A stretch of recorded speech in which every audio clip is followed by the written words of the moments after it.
നമ്മൾ ഓരോ തവണയും എഡിറ്റ് ചെയ്തതിന് ശേഷം സേവ് ചെയ്ത് വീണ്ടും അത് ബ്രൗസറിൽ റിഫ്രഷ് ചെയ്യുന്നത് കുറച്ചുകൂടി പാടുള്ളൊരു കാര്യമാണ്.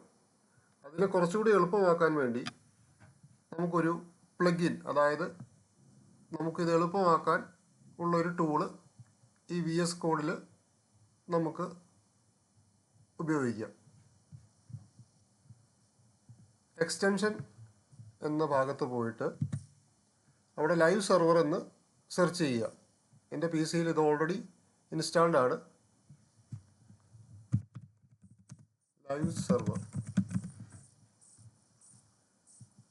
അത് ഇൻസ്റ്റാൾ ചെയ്യുക.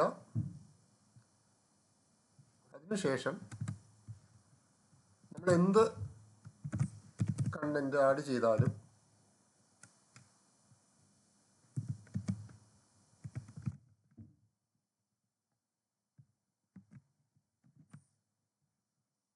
ഓപ്പൺ വിത്ത് ലൈവ് സെർവർ എന്ന് കൊടുത്തിട്ട്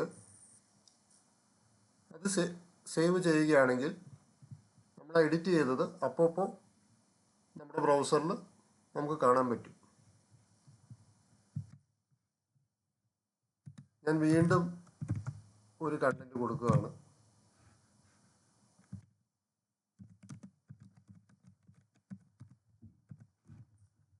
നമ്മളെപ്പോൾ സേവ് ചെയ്യുന്നു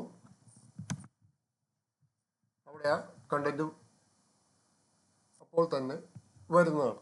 അതായത് നമ്മൾ ഓരോ തവണയും ഈ റിഫ്രഷ് പോയി ചെയ്യേണ്ട ആവശ്യമില്ല.